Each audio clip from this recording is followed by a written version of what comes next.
evening, everyone. I think we'll go ahead and get started. Thank you so much for coming.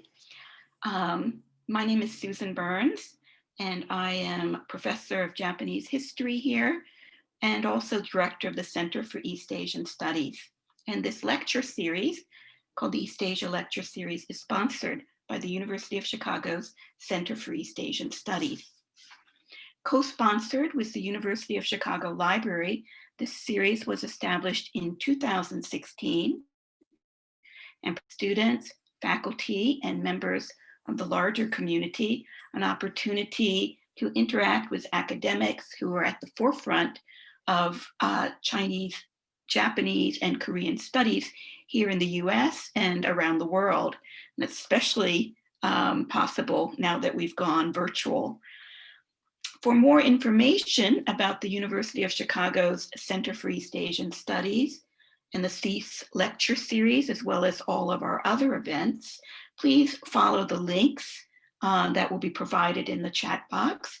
And I also encourage you to subscribe to our weekly outreach emails that will keep you up to date with all of the things that are going on here at the University of Chicago campus related to East Asia.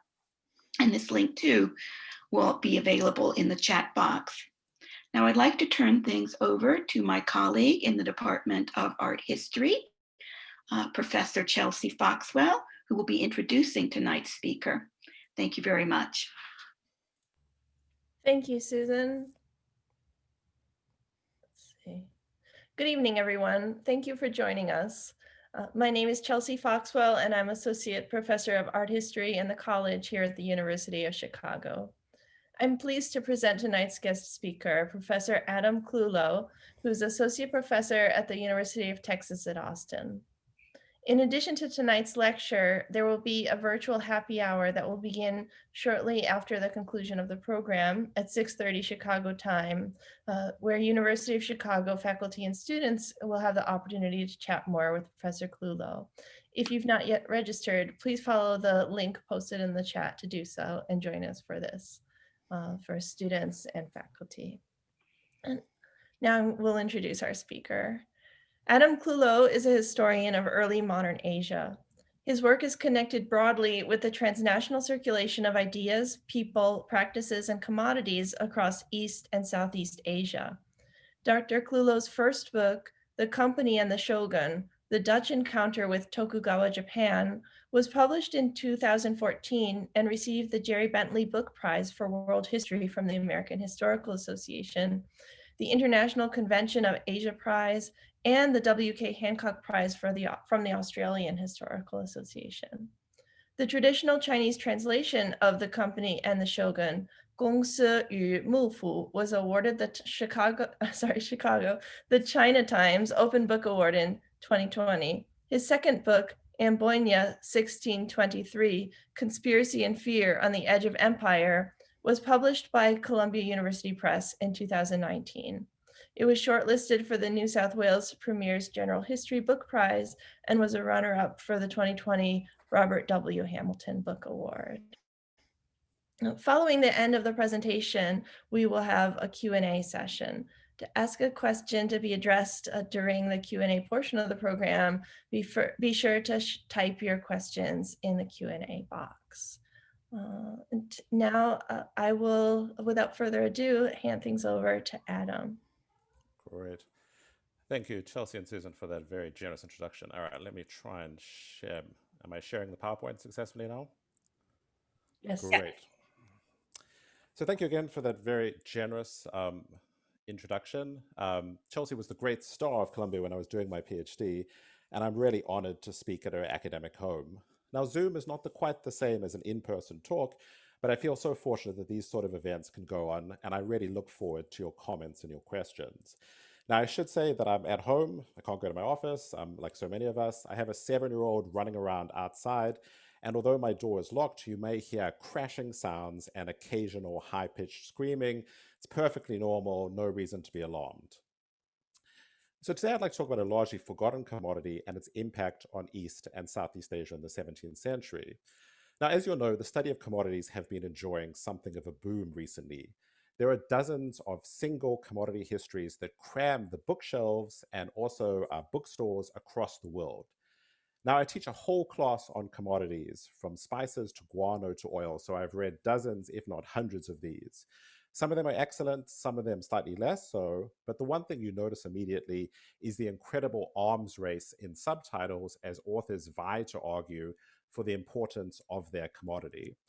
So Zuckerman, and this is actually an excellent book, argues that the potato was the humble sponge that rescued the Western world. That's a pretty big claim. It's a pretty high bar, but it's been surpassed by Dan Koppel, Banana, The Fate of the Fruit That Changed the World. Very significant claim. I thought that probably established about as high a bar as you can get, but that has been topped recently by a new book on coffee, which describes it as the driving force in history. Now, most academics probably agree with this on an instinctive level, but it's a pretty big claim. Now, in Asian history, there's been a focus on three commodities in particular, on tea, silver, and opium. And all of these are hugely significant. So today I'm going to talk about something that is never on this list, deerskins. Now, I don't want to suggest that deerskins made the modern world, but I do want to argue that they were an extremely important commodity in early modern Asia. And I want to make three basic arguments today. Excuse me. So across the 17th century, millions of deerskins were shipped from East and Southeast Asia into Japan to service Japanese consumer demand. And we estimate, and this is a very conservative estimate, that more than 10 million deerskins were shipped into Japan into this period. Very, very significant numbers. And these are significant figures even when compared, for example, to the massive North American fur trade. So more than 10 million deerskins shipped in across the 17th century, and that I think is a fairly conservative figure. Now, the scale of the trade and its profits, its lucrative profits, generated a ferocious struggle for competition both inside and outside of Japan. So inside Japan, this pitted outcast and non-outcast leather workers against each other. The influx of huge quantities of a single commodity generated clashes over status and rights of production as different kinds of leather workers, some with a higher status, some at the bottom of Tokugawa social hierarchies, battled for access to the profits of the deerskin boom. So 10 million deerskins coming in, there's a competition inside Japan, there's a competition outside Japan. The competition for the control over the deerskin trade drew in a whole range of different parties. It drew in Japanese migrants, the Dutch East India Company, the English East India Company, the Jung Maritime Organization, the Cambodian court, the King of Ayutthaya or Siam, Chinese merchants, Persian traders, and other parties. So there's this very intensive conflict that's drawing in lots of different powers. Now, today I want to focus on one phase of this struggle. Beginning in 1650, there was war over deerskins fought out between the Dutch East India Company and the Jung Maritime Organization, between a European overseas organization and an Asian maritime organization.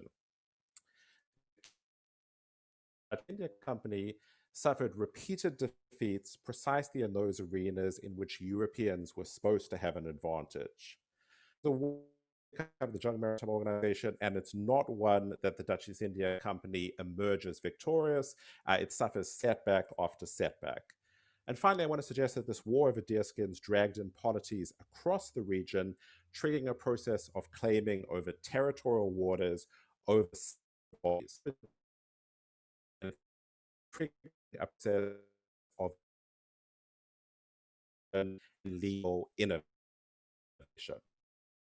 Now, today I talked as part of a wider collaborative project with two other historians, Danny Botsman, a wonderful Japan historian at Yale, who many of you will know, and Xing Hang, an excellent China scholar at Brandeis. Now, there has been excellent work done on deerskins, particularly by scholars in Japan and scholars in Taiwan. Our project is trying to bring everything together and make a case that deerskins are really important to understanding Tokugawa Japan in this period. So there has been individual work done on deerskins, but we're trying to put it all together. We're trying to pull deerskins into the broader currents of Tokugawa history. If you look at textbooks on Tokugawa history, for example, you'll never see deerskins mentioned. We're trying to make a case that deerskins are really important for understanding Tokugawa Japan in this region, in this period. Now, on a more general, so here are my arguments for today, but on a more general level, I want to suggest there's two reasons that deerskins are important. Now, we focus a lot on the early modern silver trade. This is a global trade, arguably the first global trade. So China functions as a sink, pulling in vast amounts of silver in this period. So silver is coming from the Americas, silver is coming from Japan. It's being pulled in by consumer demand in China.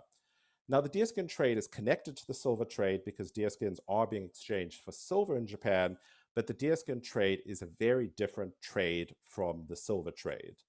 Now, deerskins don't compare to the silver trade. They're not as important as the silver trade. The silver trade is a global trade, whereas deerskins are a regional trade, so East and Southeast Asia, rather than all the continents of the world.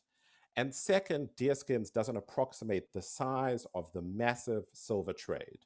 So what do we have with deerskins? We have a regional second tier trade. But this is precisely why it's important. Because given the size of the Tokugawa economy and the purchasing power of Japanese consumers, even a second tier regional trade could have very significant implications. So demand in Japan created a string of consequences. It led to ferocious competition between Asian and European merchants. It led to clashes as different groups of leather workers fought over control of this key commodity, and it produced environmental devastation as herds were hunted down. So yes, it's a second tier trade. Yes, it's a regional trade, but because the Japanese economy is so big in this period, even a second tier regional trade can have significant implications. So that's the first general point. The second general point is that looking at deerskins shows the importance of looking at East and Southeast Asia together. So when we talk about Japan in Asia in this period, we mainly mean China, Korea, and the Ryukyu Kingdom and Japan. And it's here that most scholarship has focused. But look at deerskins, and this begins to break down. Japan imported huge quantities of deerskins from Southeast Asia, turning Cambodia and Ayutthaya into a kind of ecological hinterland for Japan. And just like their counterparts in Southeast Asia, the Tokugawa state is forced to respond to this wider war over deerskins. So looking at deerskins is a good way of breaking down artificial divisions between East and Southeast Asia. So that's my very long preamble. Let's talk about the actual deerskin trade. So where does it start? Well, it doesn't start in the 17th century because deerskin had been hunted in Asia for millennia for the meat. Deer had been hunted in Asia millennia for the meat and for their skins. But in the 17th century, you see a very sustained surge in this trade. Now, I teach a whole class on commodities, and when I start this class off, I start off by saying, for a commodity to go really massive, to see a surge in a commodity, you need demand, you need supply, and you need someone to connect these two up. It's not a particularly brilliant point, but this is the key starting point for all commodities. So let's start off with demand. So there had always been demand for deerskin leather in Japan, but this escalates rapidly in the 17th century. And this has everything to do with Japan's transformation from a place of war to a place of prolonged peace. So Japan in the 17th century goes from being one of the most warlike places in the world to one of the most peaceful. And as this happened, the demand for deerskins increased exponentially. Now, demand for deerskins emerged first from the samurai who prized deer leather for use in armor. Deerskin was well suited to those parts of the armor that rubbed against the skin, so inside the armor. But it wasn't, however, purely utilitarian. Deerskin was also suitable for display. Japan was at peace, so samurai armor was more about display than actual combat in this period. This is a beautiful suit of armor kept in the Art Gallery of South Australia, and it's in such beautiful condition because it's never been used for combat. And you can see here this stenciled deerskin. The colors are faded a bit. This beautiful stenciled deerskin that is used for ostentatious display. European observers like Carletti noted that deerskins were prepared in a curious manner, cunningly painted with various designs, diverse pictures of animals, and other things. And you can see some of it here in this slide. You can see the gorgeous designs here. You can see the animals. You can see the rich colors here. And this produced gorgeous designs which were displayed on samurai processions like this one here, which doubled as kind of fashion runways. So it starts with the samurai, but very quickly demand for deerskin spills out across social boundaries. So it's worn on the feet as deerskin socks or tabi of tens of thousands of city dwellers who flocked into Japan's sprawling metropolises in this period, and it was used for purses like these and a range of other smaller items. Now, if you go to Japan today, you can still buy deerskin consumer goods, very beautiful deerskin consumer goods. Here are some beautiful examples. These deerskin shoes, they cost about $300. They're incredibly comfortable. We have dreams that maybe they will sponsor our project. It hasn't quite happened yet. But if you're looking for the perfect item, the perfect comfortable item to complete your quarantine wardrobe, I really recommend these deerskin shoes. So the use of deerskin spills out across social boundaries. With more than 10 million skins, there's a huge range of different goods that are made from deerskins. One example is this wonderful Fireman's reversible deerskin coat, but there's a huge laundry list of goods that are made of deerskins, 10 million skins coming in. We see a tremendous range of consumer goods. So that's demand. Let's turn to supply now. So Japan has deer, it's always had deer, it continues to have deer, but there are vast and untapped numbers of deer in 4 locations in particular, in the Philippines, in Cambodia, and then these last 2 are the most important, in Taiwan and in Ayutthaya. Now, no one is counting the number of deer in this period, but there's enough deer that once the trade ramps up, we start to get 100,000 plus deer skins that are arriving in Japan annually across the 17th century. So Japan is drawing on these different locations with this insatiable demand for deer skins. So supply and demand doesn't mean anything if you don't have someone to connect these up. And the birth of the mass trade in deerskins can be traced to one group in particular, the Japanese merchants, migrants, and entrepreneurs who formed part of the Japanese diaspora in Ayutthaya. And you can see here marked on the slide the Japanese quarter in Ayutthaya, this tremendously important maritime city. The Japanese diaspora pioneered the trade, they established its patterns, they reaped huge profits from it, and then they lost control as they were battered first by internal succession politics in Ayutthaya and by maritime restrictions. So it's the Japanese diaspora in Ayutthaya that really gets the deerskin trade going. There's always been a demand for deerskin leather in Japan, but it's the Japanese diaspora that comes in, sets the template that supercharges this trade. Now, the Japanese community in Ayutthaya is part of a much wider Japanese diaspora. Beginning in the 17th century, Japanese merchants and migrants began to move into Southeast Asia in increasing number. And you start to see Japanese settlements, or Nihonmachi, emerging in Cochin China, Cambodia, the Philippines, Tonkin, Ayutthaya, and other parts of Southeast Asia. And the 2 largest Japanese communities develop in the Philippines and Ayutthaya. Now, the wider Japanese diaspora in this period is fascinating and complex. It hasn't got a huge amount of attention aside from the pioneering, incredible work of Iwao Seiichi, who wrote a series of books beginning in the 1930s. Now, this is unfortunate. This lack of attention is unfortunate as Japanese migrants and sojourners were involved in some key events in this period. As Chelsea very kindly mentioned, I've just written this book, Amboina 1623, Fear and Conspiracy on the Edge of Empire. It's about an incredibly controversial conspiracy trial that takes place in 1623 on a remote island in Southeast Asia. And who is at the center of this conspiracy trial? This conspiracy trial has huge implications for European politics, drives a deterioration in relations between Britain and the Netherlands. Who's at the center? 11 members of the Japanese diaspora, 11 Japanese soldiers employed by the Dutch East India Company who are occupying the wars of this remote fort in Southeast Asia. Now, I'd be delighted to talk further about the Japanese diaspora in the Q&A, but let me make 2 quick points. First, it's hugely significant, plays a key role in global events like the Amboina trial.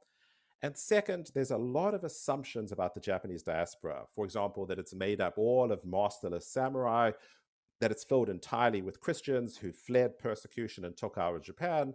But one point I just want to make is the Japanese diaspora is much more complex than this. And just to give you one example, here are the 11 Japanese soldiers who are arrested and executed in Amboina. Here are their signatures, or at least a Dutch scribe trying to copy their signatures. You can see Shichizo there. Here's the Japanese supposed ringleader.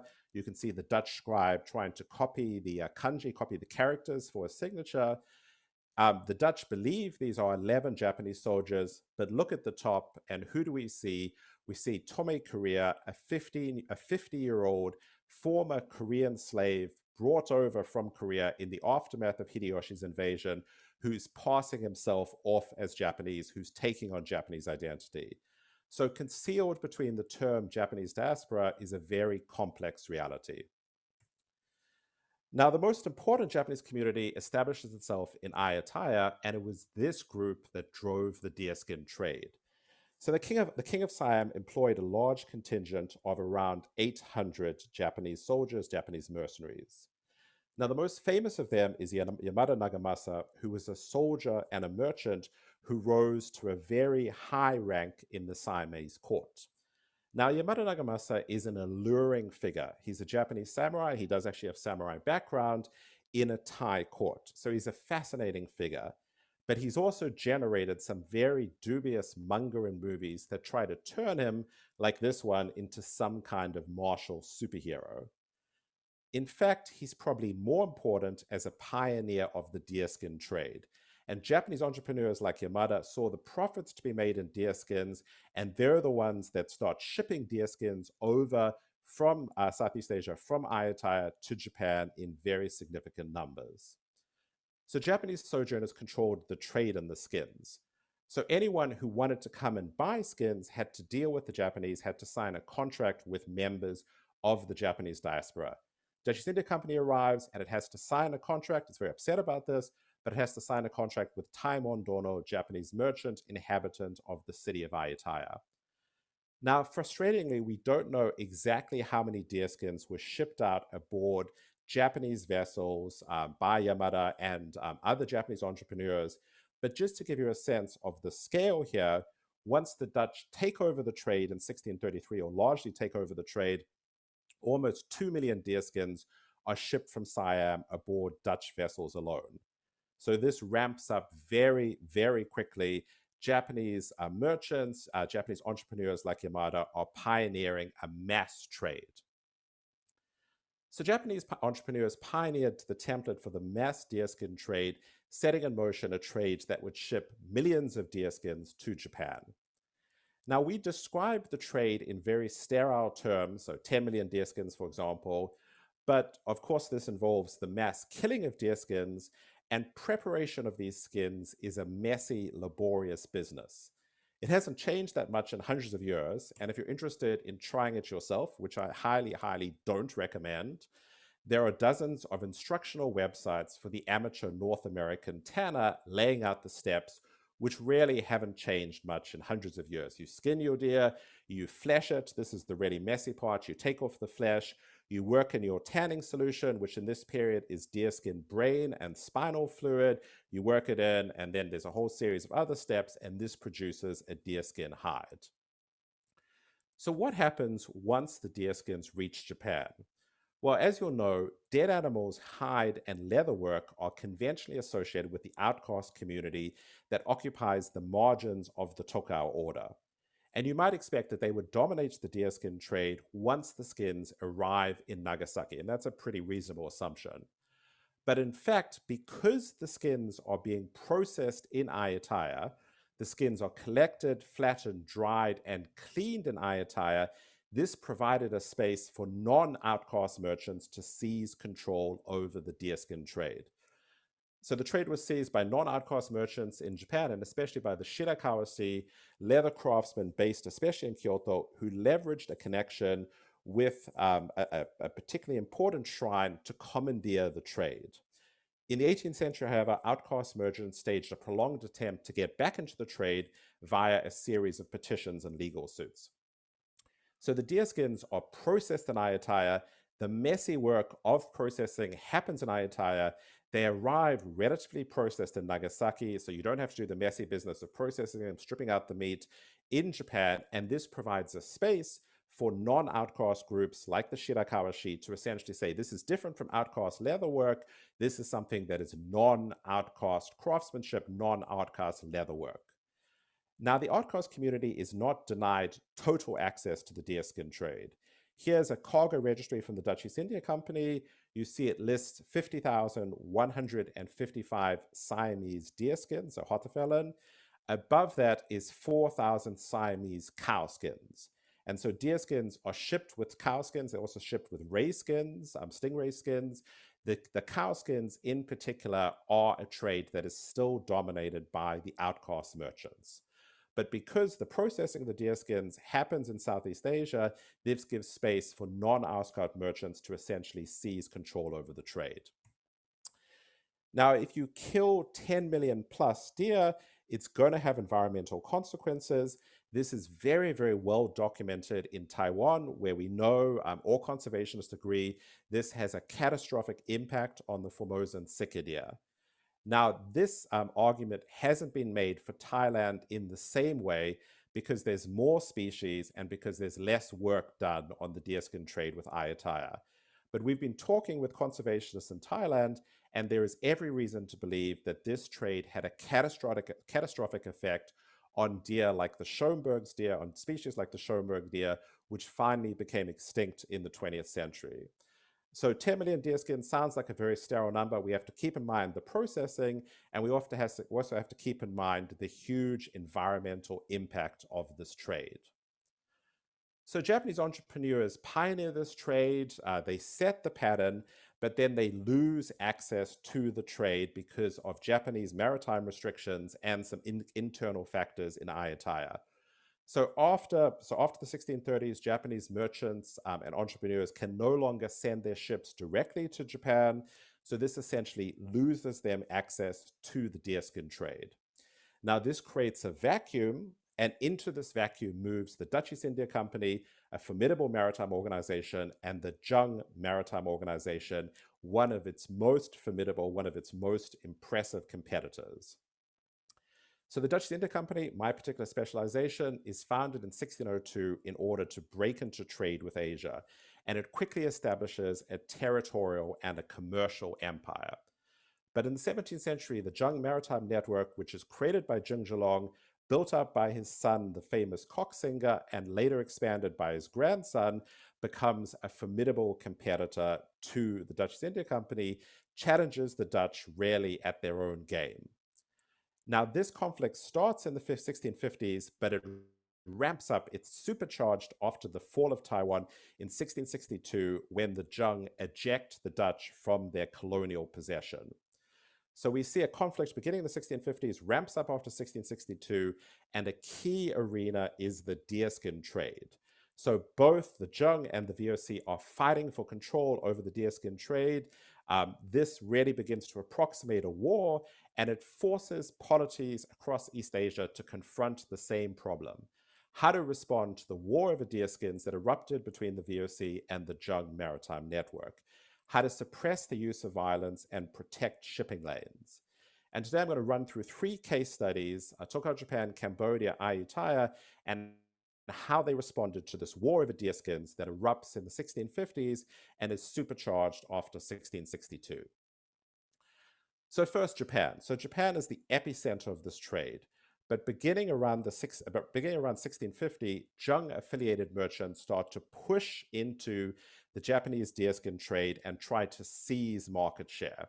Now, the company responds, as the company always responds, by using its powerful fleet and attacking Jung merchant vessels.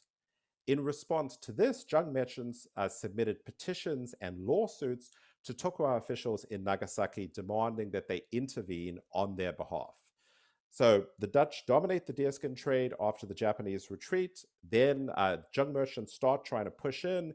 They attack Jung vessels, and this in turn causes Jung merchants to essentially submit written complaints, to submit documents to Nagasaki officials asking them to intervene. So here's one example from 1653. The Chinese have arrived. They've handed over a written complaint to the governors. They accuse the Dutch of having attacked them in the Siam River and having taken all the deerskins in their possessions, about 26,000 deerskins. So 3 points stand out here. First, this is a battle in the wider war over deerskins. So Chinese merchants attached to the Jung Maritime Network have been pushing into the trade. The VOC, the Dutch East India Company, tries to stop this from happening by attacking these Jung vessels and seizing deerskins. Second, this incident happens a very long way away from Nagasaki, 2,000 miles away from Nagasaki in the Chao Phraya River.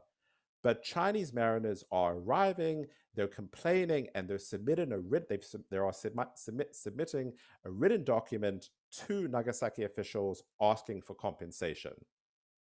And these petitions are coming into a specific official, the Nagasaki governor, or Bugyo, who's the senior Tokugawa official in Nagasaki. And such petitions convert them into maritime arbiters with a transnational legal reach, something I wrote about in my first book, and it's really where the whole Deerskin project started. Now, this is not the first such complaint. They arrived with some regularity across the 1650s. Prior to 1653, however, Tokugawa officials dismissed them and said, it's happening too far away from Japan, there's nothing we can do.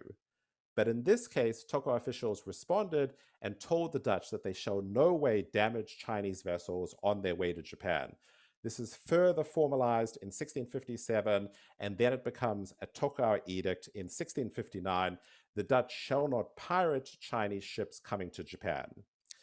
So what this does, it's a crucial development in the War of the Deerskins. It spreads Tokugawa protection out like a blanket over the sea lanes leading into Japan. Any Chinese vessel that has been attacked can now arrive in Nagasaki, submit a petition, and hope to get compensation from the Dutch East India Company forced by Nagasaki officials. And Tokugawa officials did move to confiscate large sums from VOC warehouses if the prohibition was broken.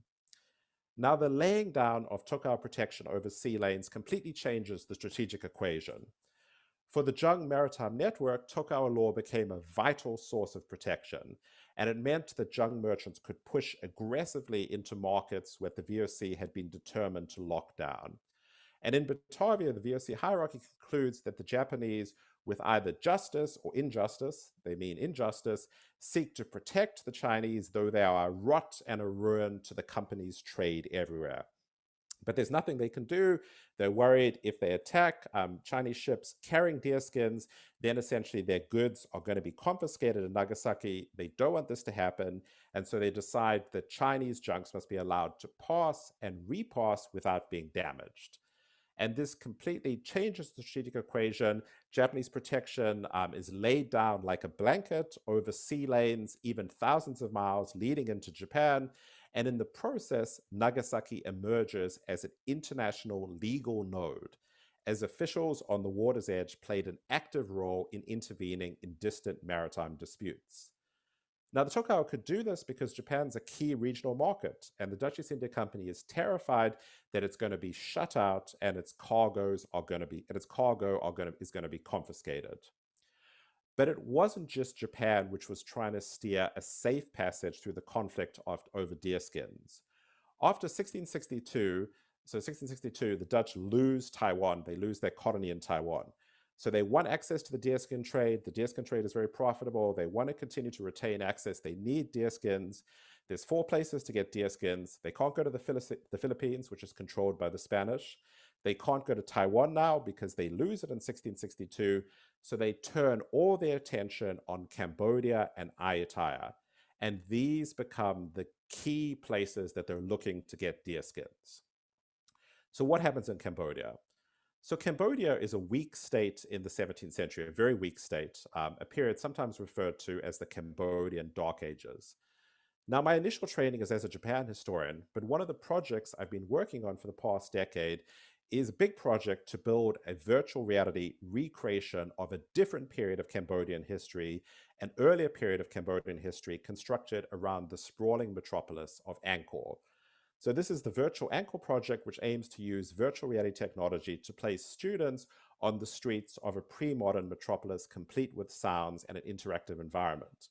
Now, this is my favorite teaching tool, so please excuse me for taking advantage of this rather tenuous connection, but in case anyone is teaching an Asian history survey course this semester and is interested in including some Cambodian content, the part that students really like is the virtual reality immersive scenes that put them into Cambodia around 1300. And just so I can take a drink of water, I just wanted to show you one of them, give you a sense. This is a virtual reality scene.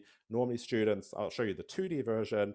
in virtual reality, when I teach it, for example, this is pre-COVID, of course, students will put on the virtual reality goggles, and it's as if they're in Cambodia around the period of 1300. So I'll just show this one quickly, and then I'll come back to deerskins. So this is outside the east entrance to Angkor around 1300. You can see the Temple Mountain there in the distance. This is a virtual reality scene. Students put on these virtual reality goggles, and they're transported into Angkor in 1300.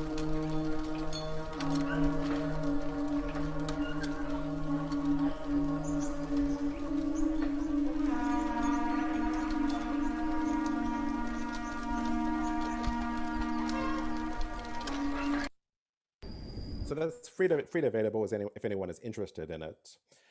So Cambodia of the 17th century, Cambodia of 1300 is this vast empire. Cambodia of the 17th century is a far less formidable state.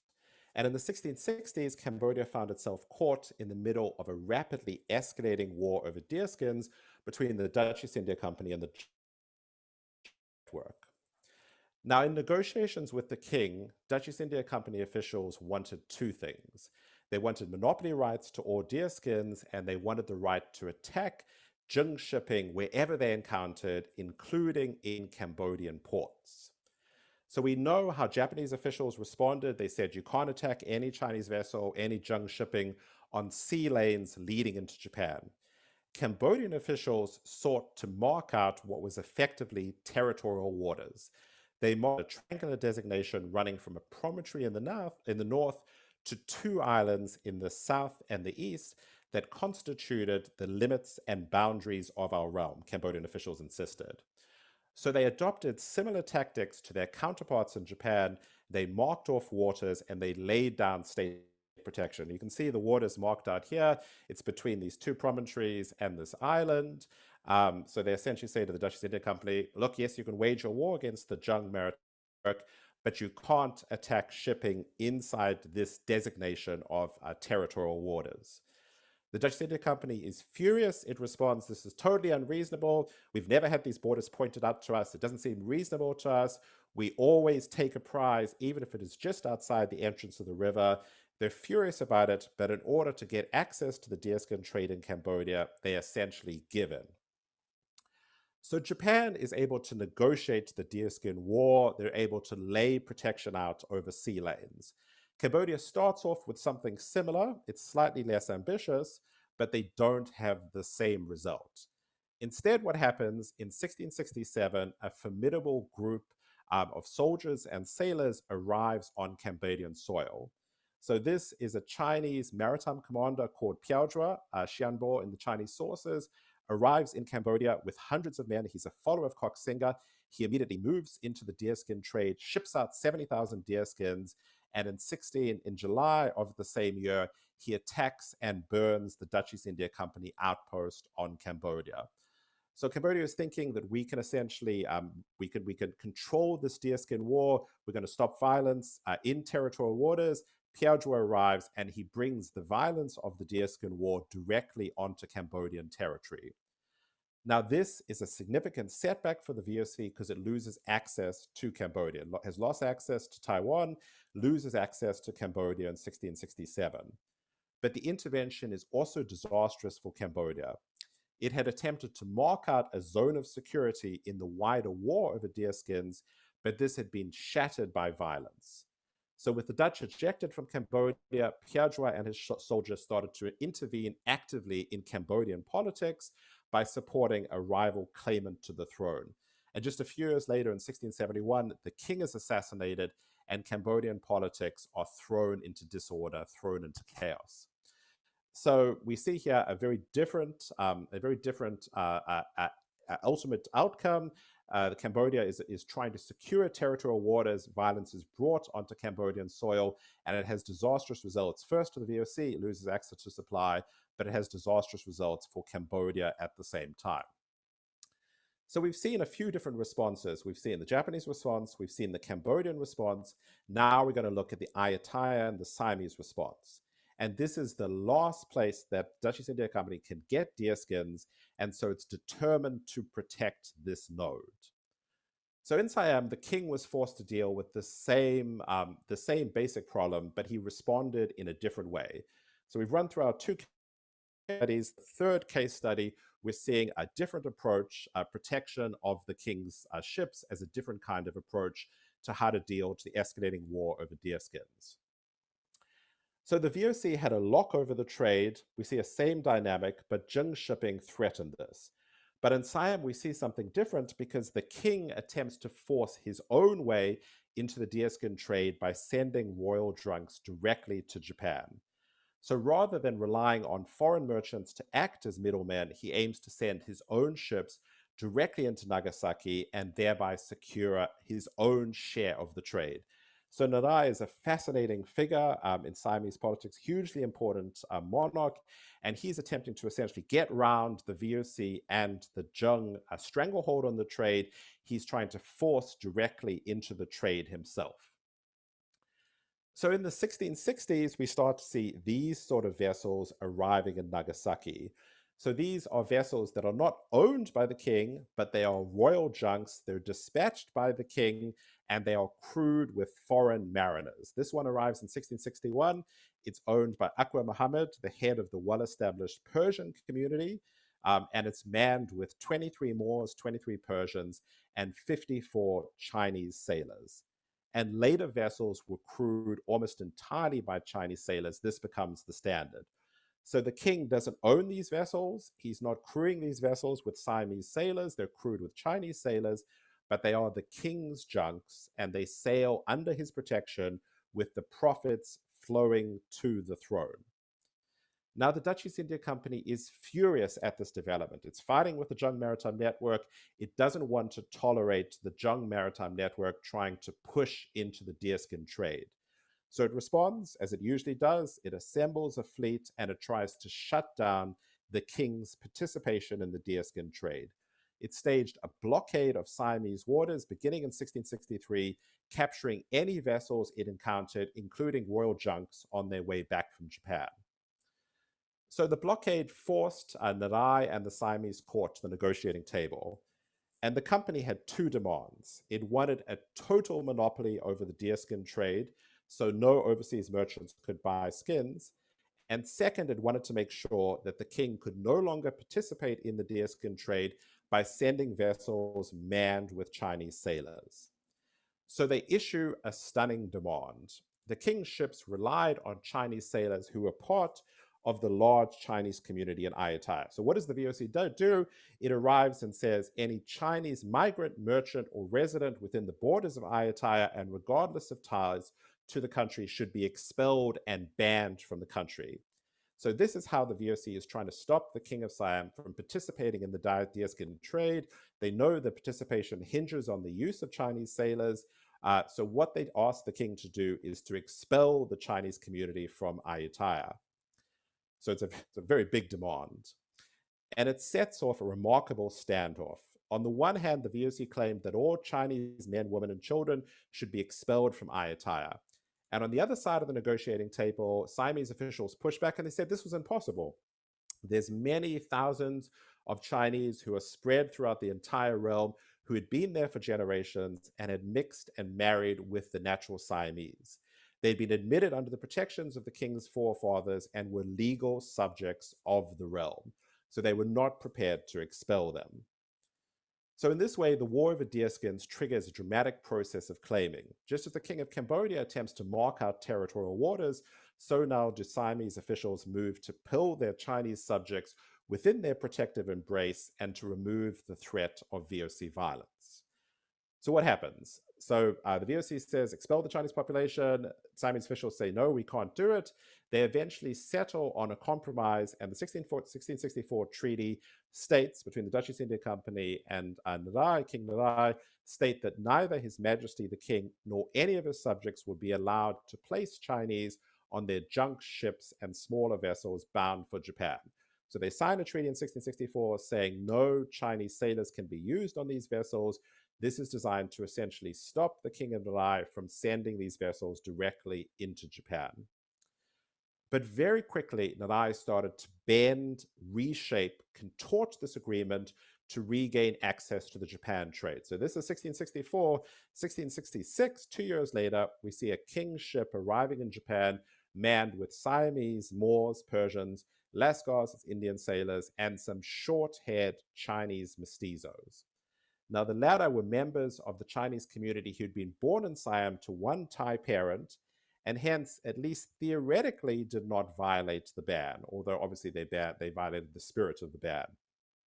So very quickly, to regain access to the trade to Japan, regain access to the deerskin trade, Narai is contorting, reshaping, altering this agreement, and soon he drops this pretext altogether, and these vessels that are crewed entirely with Chinese sailors start to arrive.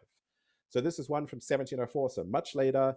The King of Siam commissioned, this is the Chinese captain explaining to the Nagasaki interpreters, the King of Siam commissioned our ship. We left Siam with 79 people, 76 Chinese, and 3 Siamese on board. And here we can see the VOC has attempted to stifle access to the deerskin trade, but they have failed. Once again, the King of Narai, the King of Siam Narai has regained access to this trade. So what does that all show? Well, first and most importantly, deerskins were important. This might have been a regional second-tier trade, but its scale and its profits generated a ferocious struggle for control. 10 million deerskins shipped into Japan. This generates a ferocious struggle inside Japan between outcast and non-outcast leather workers. Outside Japan, the struggle for control over deerskins drew in multiple parties. In this talk, I focused on the period from roughly 1650 to 1670, but that's only one phase of a much longer story. So the deerskin trade was profitable enough that it sparked a conflict between two powerful maritime organizations, the Jung Maritime Organization and the Dutch East India Company. And this war over deerskins that's fought out between these two formidable maritime organizations triggers a process of claiming over territorial waters, over sea lanes, and over bodies. Now, this is a fascinating period in which any boundary between East and Southeast Asia breaks down. And that's the big point that I want to make. Looking at deerskin shows the importance of considering East and Southeast Asia together and the need to break down these kind of artificial divisions. This was a period in which Cambodia, Ayutthaya, and Siam were all contending with this wider conflict over deerskins. And so East and Southeast Asia were, in other words, intimately bound together and should be considered as such. So I just want to conclude with one quick note about teaching. It's very much on my mind at the moment, how to teach on Zoom, how to get the most out of classes on Zoom. But in case anyone is planning a syllabi or a class and you're interested in this talk and you're interested in showing how Japan is connected with Southeast Asia in this period, Xinghang and I have designed a massive 4-seminar-long role-playing exercise in which students take on different polities attempting to negotiate the war over deerskins. So I just did this in my class the previous semester. It occupied 4, 5, 6 classes. It was one of the most enjoyable teaching experiences that I've had. Students took on these 6 roles: Qing China, the Jung Maritime Network, the Dutch East India Company, Ayutthaya took over Japan, Cambodia, and they sent letters to each other and tried to negotiate a way through the war over deerskins. So if you're interested in this talk and you're looking for something to do this semester or next semester, I highly recommend this. So thank you so much. I hope that wasn't too quick. I look forward to your questions. As I said at the beginning, this is a collaborative project. So there's certain parts of the project that are very much my area, others that are covered more by Danny Botsman and Xinghang, but I'm really looking forward to your comments and your feedback. Thank you so much, Adam, for that wonderfully rich and very clear and engaging talk about what's generated all sorts of things that I hadn't been thinking about, and I'm sure our audience feels similarly. And also filled with great insights about teaching and about your web resources, which I think will be getting some additional hits after tonight. So now we're going to be entering the question and answer part of the talk. So everyone, please do submit your question by clicking on the Q&A link or following the instructions that Connie Ip has posted. Let's see. So our first question is from Professor Susan Burns. She says, I'm curious about the place of the deer native to Japan in the deerskin trade. Are they also being killed and turned into leather? If so, was this considered better or less desirable than the Siamese deerskins? If no, why? Yeah, that's a great question. So there are deer in Japan. There's always been deer in Japan. The deerskin trade has a very, very long history in Japan. You can see medieval references to it, but it's constrained by the sheer number of deer in Japan. So yes, there are deer, but there's not, as far as we can see, we don't have exact counts, but there's just not the room to grow as there is with these Southeast Asian deerskins. There's just enormous numbers of deer in Taiwan, in Cambodia, in Ayutthaya. These are vast herds of deer, and there's just nothing to compete with that. So it's first the scale. So deerskins are always used for trade, always used for leather in Japan, but there's not the scale of the herds that we see in Southeast Asia. Also, these are different species of deer. Now, it's very complicated because there's lots of different deer species that are involved, and the Dutch use very strange terminology. So they refer to 8 or 9 different kinds of deer that are very difficult to match up to exact species. So it's very difficult to say this term. So there's a term in Dutch, for example, yamama, and we're not sure exactly what deer it matches up to. So it's difficult to match up precisely one-to-one and say these 50,000 deerskins connect to this particular species, the Schoenberg's deer, for example. But when I've spoken to conservationists and we've talked about deer leather, we've talked about uh, what's involved and the biological form, I guess, of the deer skins, there are differences there. And it does seem that Southeast Asian deer skins, particularly deer skins from Siam, so Shamu deer skins, become widely acknowledged as being of a higher quality. Now, it might be because of how they're processed, what's being shipped overseas, but it's both. I mean, it's a really great question. It's both the scale. There's just so many more deer in places like Siam, in places like Taiwan, but there does seem to have been a qualitative difference. And that's certainly the sense that we're getting, that particularly deerskins from Siam, which becomes this huge hub, are more desirable than deerskins in Japan. Now, I should say there's really fascinating work by Brett Walker, which talks about deer from Hokkaido. So what happens with our deerskin trade is it starts in 1600, ramps up very quickly, and it basically comes to an end around 1715, 1716, 1717 for a whole bunch of factors, Japanese factors, that are happening in Ayutthaya, trade restrictions, all sorts of different things are happening. So our trade comes to an end. But Brett Walker, in some of his work, talks about deerskins that are imported from Hokkaido and is making a case from Ezo are coming in very large numbers. And the quality of those seems to be very, very high quality. Now, that's a bit beyond our period. We kind of end at the beginning of the 18th century.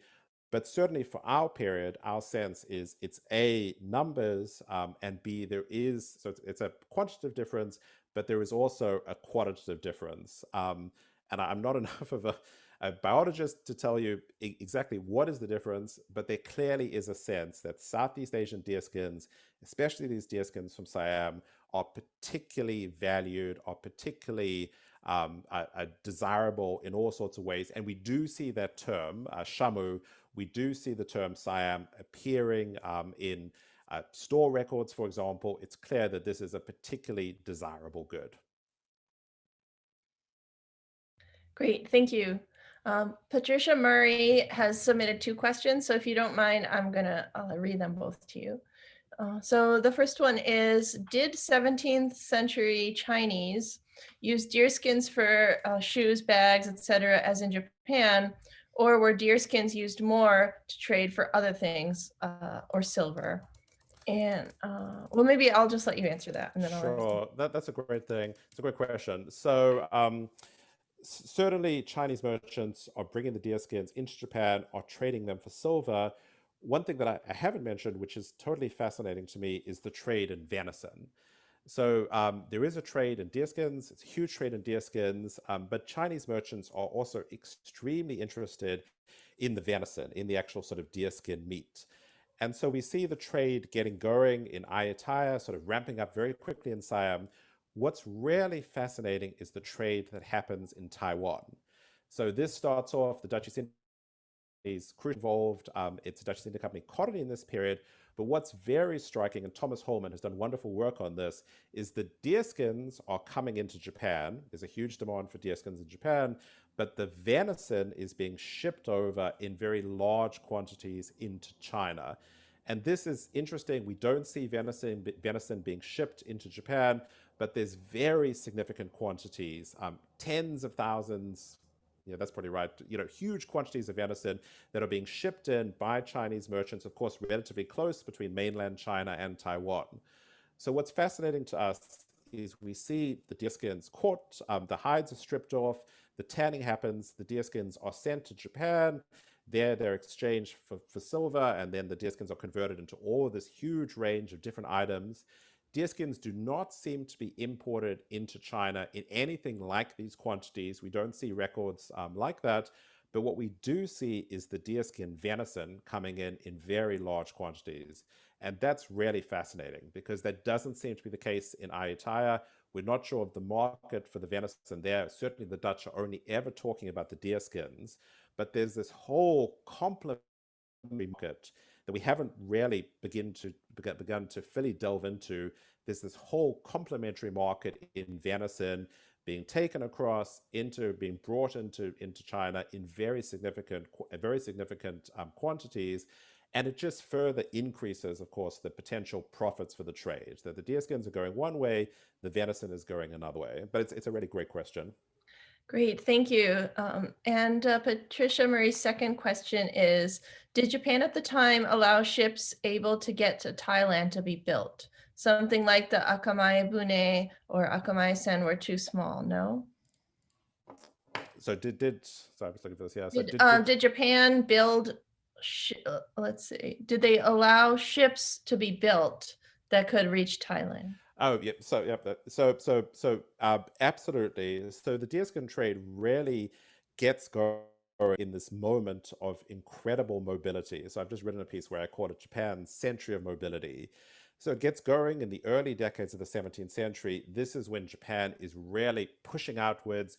You see the Japanese diaspora pushing outwards. Japan is very remarkably open in this period.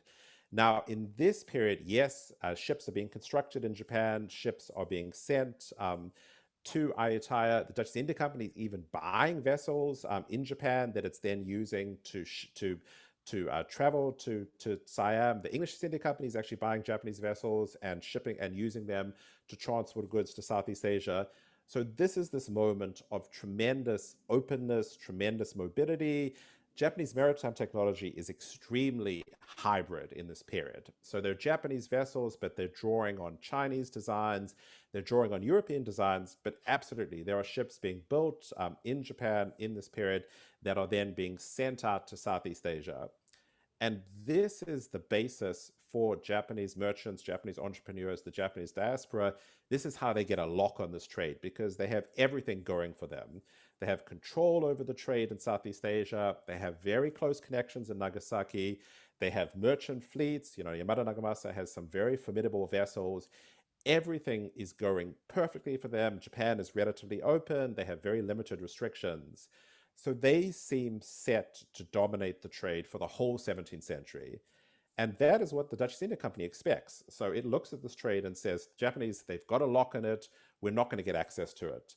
But then, much to the Dutch kind of delight, everything comes together to essentially limit Japanese access to the trade. There's no longer a construction of large vessels that's allowed in Nagasaki. There's maritime restrictions. The Tokugawa start making it very difficult to travel. Then there's the full maritime restrictions.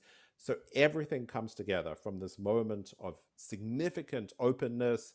You can build large ships in Japan. You can send them. Large numbers of Japanese merchants can travel back and forth. Everything begins to lock down, creating this vacuum. And into this, the Dutch East India Company and the Jung Maritime Network then emerge to really compete for control over this. Thank you. And just FYI, Adam, I mean, yeah, you have a lot of questions. So.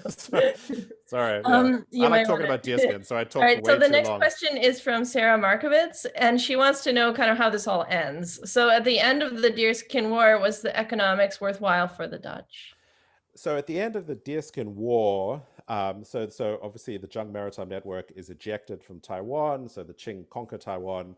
So at the end of the Deerskin War in the 1680s, yes, absolutely. It's still profitable, still significantly profitable.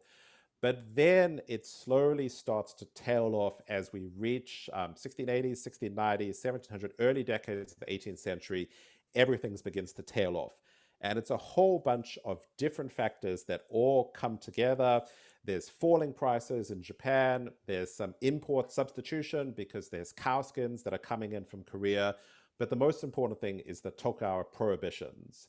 So trade is getting restricted, trade is getting strangled, trade is getting reduced, and so it's less and less profitable for the Dutch East India Company. This is deerskins, and this is Dutch East India Company more generally. This is the whole trade with Japan.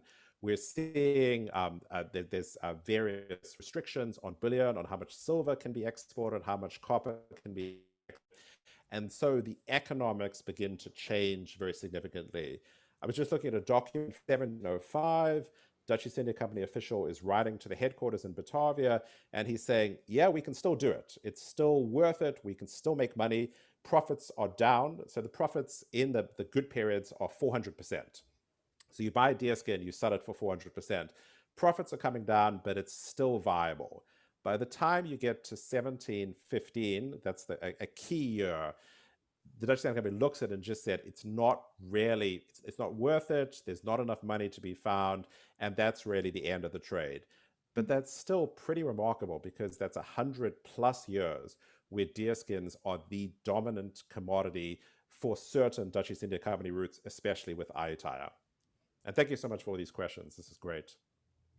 Thanks. The next question is from our professor, Greg Flugelder. He writes, you spoke about some of the ways deerskins were imbricated in the status system of Tokugawa Japan on the production side. What about on the side of consumption? Did sumptuary laws deal with deerskins? Wow, thank you so much. And I should say this project way back gets going when I was studying with Greg in Colombia 10, 15 years ago. So thank you so much for that. Thank you so much for this question. The short answer is I haven't really looked at sumptuary laws. They do, I don't think deerskins are very high up on the list. Obviously, silk is very, very targeted in terms of sumptuary laws. But my understanding is there are some that reference deerskin. So it's not something that I've really looked at. Deerskins are used for very, very quotidian items and very, very high-class, ostentatious items. So the standard item is things like tubby, sacks are made of deerskin, coin purses are made of deerskin. I love showing the samurai armor with this incredibly ostentatious deerskin design.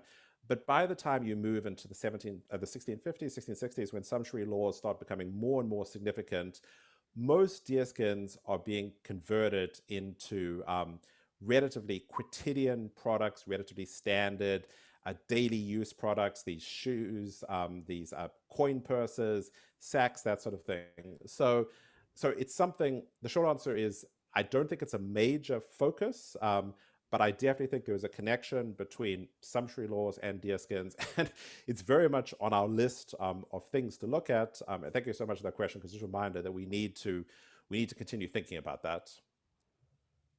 Thank you. Next question is from Ann Walthall. A fascinating talk, Adam. I know your focus is on the international trade, but what about the indigenous deer? And to what extent are there any religious restrictions on where deer could be killed? I'm thinking about Kasuga in particular, she says. Yeah, this is a fantastic question. And what I can say is this is why I'm so grateful that Danny Botsman is part of this project, because this is a question that is far beyond my expertise. Certainly, we see large numbers of indigenous deer, but we don't see anything approximating the scale of this trade. So there are restrictions on where deer can be killed. Obviously, there's issues with the processing. What's so striking about the deerskin trade with Southeast Asia is it's relatively, what's the best way to put this, non-gruesome objects that are brought into Japan. So there's no killing. I mean, for the deerskin trade, there's no killing that's happening in Japan. There's no tanning. There's no smell. There's no flesh being ripped off. If you've ever tanned a deer, and I've unfortunately had an experience with my grandfather doing this, it's really bloody, smelly, difficult, laborious work. And what's striking about this trade is, and that prevents, I think, the deerskin trade in Japan from going to a very large scale. What's so striking about the trade with Southeast Asia is the goods that come in are relatively sterilized. They're not, the meat has been stripped off. They're relatively they're relatively clean goods, for lack of a better term. And I think this is why the trade in part is so successful, because they arrive, these relatively processed goods. There's all these restrictions. There's all these issues about killing deer, processing deer skin, who can do it, who can't do it. But the deer skin that are arriving in very large quantities in Japan are relatively processed. And I think that makes a huge difference. And we certainly started off this project thinking that the outcast community in Nagasaki, there's a large outcast community in Nagasaki, was going to have a significant role in the deerskin trade. But because it's relatively processed skins that are coming in, because the process of hunting, the process of killing, the process of tanning, the process of ripping off the meat, because all of that takes place in Southeast Asia, it's a relatively processed, more sterilized good in some ways that arrives in Southeast Asia. And so the rules don't completely apply. And that's why different non-outcast groups are able to seize control over this trade. So that's not a complete answer to the question. Probably the honest answer is I'm not totally sure, but I think it's very striking that all of those restrictions are holding down, constraining the deerskin trade in Japan. But then once the Southeast Asia connection comes open, just the floodgates open, because it's those relatively processed goods that are coming in. But I should say, once again, just going to the 18th century, Brett Walker has written really fascinating work about deerskins coming in from Ezo. I wouldn't know exactly the hunting and the processing there, but there definitely is something very significant about the processing that is in Southeast Asia. And in fact, Dutch officials write, they get very frustrated with how they are processing deerskins in Southeast Asia. And they keep on saying, listen, if we don't process these correctly, if we don't get rid of every speck of meat, if we don't tan the skins correctly, they're not going to be purchased for the same price as in Japan. So the Dutch East India Company recognizes that this processing is so important. Fascinating. There's an anonymous question. I'm interested in the mentioning of Persian and Indian sailors. How connected was Southeast Asia with these regions? Oh, it's a great question. Hugely connected. So Ayutthaya, I mean, I start off, I'm as a Japan historian. I'm more and more interested in Southeast Asia in this period, particularly with the Japanese connection. Ayutthaya, this port city, Ayutthaya, the wider state that emerges, is incredibly cosmopolitan in this period. So I showed that slide of the Japanese quarter. So there's the map of Ayutthaya, there's the Japanese quarter, there's a Persian quarter, there's a Chinese quarter. There's so many different quarters. Later, the French become very important. Ayutthaya is this incredibly cosmopolitan metropolis. And so when the king of Siam, Wendarai, is looking to send ships, he has lots of different foreign merchants, lots of different foreign communities that he can deal with. He starts off with this Persian Iranian community that has very deep roots in Ayutthaya. Akbar Muhammad is this key merchant. There's really fascinating studies on the Persian community. He initially draws from them, then he draws from the Chinese community. It is just such a cosmopolitan, connected port city. And in Japanese history, where my original field was, we tend to think of Nagasaki as a relatively cosmopolitan city. You've got the Chinese yashiki, the Chinese quarter. You've got Dejima, where the Dutch are. Ayutthaya is infinitely more cosmopolitan. You have so many different areas, and it's connecting Ayutthaya to all these different parts of the world. And there's a constant kind of balancing in terms of which foreign merchants are the most important. The Persians dominate, or actually the Japanese dominate, they're hugely successful. The Persians dominate, then the French dominate, then the Dutch come back in, and it keeps on going up and down. And so that's why Narai, when he's looking to push into the deerskin trade, this very ambitious move to push into the deerskin trade, he's got lots of potential foreign merchants that he can deal with. He's also, on the other hand, got the Dutch East India Company trying to hold it back, trying to restrain it, trying to ensure that they have the monopoly on the trade. But that's a really fascinating question. That's great. So we have time for one or two more questions. There are a couple of questions, including from Paul Kreitman, about what happened to the Japanese community in Southeast Asia after the Sakoku edicts. Did they disappear, or did they survive in some form? That is such a great question. So 1630s, sakoku come in. It's a huge issue for the Japanese. There's also political tumult in Ayutthaya. So the Japanese are on the wrong side of a succession struggle. So then the Japanese merchants leave and go to a neighboring state. Then they come back. Now, my initial assumption was that the Japanese community disappears pretty quickly in places like Ayutthaya. But the more I work through the records, 1670s, 1680s, 1690s, that Japanese community sticks around. They're not nearly as powerful. 1620s, 1630s, highly, highly influential, crucial in Siamese politics. As we move on to the 1640s, 1650s, they lose some of this influence, but they don't disappear. So I was just looking, for example, a few days ago at a record in 1680. So this is more than half a century after the Sakoku edicts. And they're still talking about a Japanese, not a Japanese community, but a Japanese mestizo community. So the Japanese lose control over the deerskin trade, but these Nihonmachi, particularly the one in Ayutthaya, they stick around in one shape or form for a very long time. And what we think is that Japanese merchants, they lose a lock over the trade, but they're still involved on the side, on the margins of the trade, and we still see references all the way through the 17th century. So this is a hugely important aspect, and it doesn't just come to an end with Sakoku. I can't speak so much to the Nihonmachi in Cambodia or the Philippines, but the one in Ayutthaya, which I have studied, the remnants continue for a very long time, really for decades onwards. And even in the 1680s, 1690s, when the Dutch are still struggling for control of the deerskin trade, there's still certain Japanese merchants, still certain Japanese traders who are still there, still involved in the trade. So there hasn't been a huge amount of attention on these Nihonmachi. There's been even less attention, aside from the incredible work of Iwao Seiichi, but there's been even less attention on just how long they endure.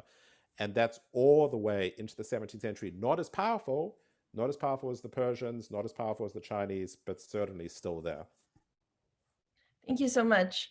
So just maybe one short question for our final question, and then we'll wrap up. And then if you are a U Chicago student or affiliate, a faculty, please join us at the social hour after this using a separate link where you can ask your question. And as for the other questions, I think we'll be able to pass these on to Adam Clulow, and you're also welcome to contact him directly.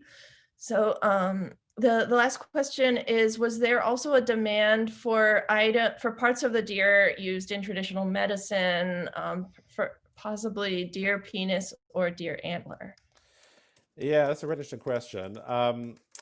So with and they certainly are used in traditional medicine, with the items that we look at for the Dutch East India Company, I haven't really seen any because all the processing is happening in Ayutthaya. So there might be some, so the goods that are shipped, the Dutch East India Company is always incredibly short on space, and they want a mass trade. So they're shipping in a single vessel 50,000, 60,000, 70,000 deerskins. So it may be that does exist. Certainly, I could see that possibly existing with some sailors, for example, bringing over private goods, because often sailors were involved in smuggling. It doesn't, just on the records that I know best, it doesn't feature on the Dutch East India Company records. They're just skins. There was a really interesting question that I noticed. There's lots of different, this question about all the sorts of different skins that are being brought in. Stingray skins are being brought in, cowhides are being brought in.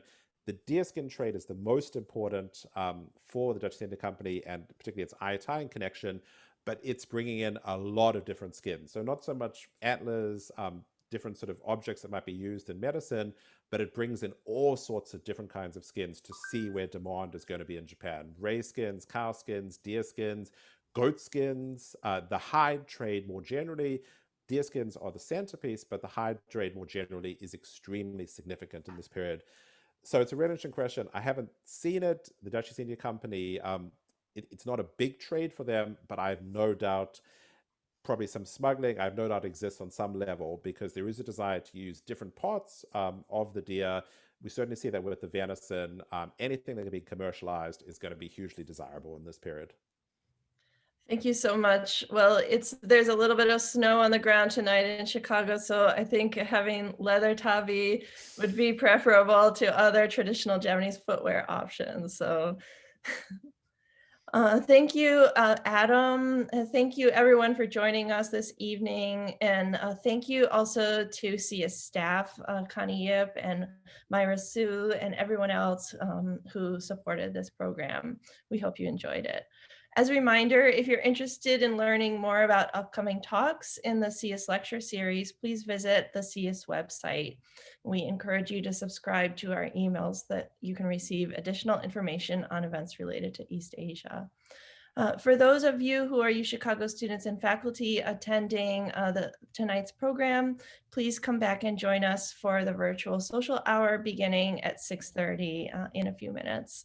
If you've not registered already, please do so by clicking on the registration link being provided in the chat box. We'll continue the conversation with Professor Clulow at that time. Thank you, everyone, for attending. Thank you, Adam, and have a wonderful rest of your evening, everybody. Thank you, everyone, for such wonderful questions.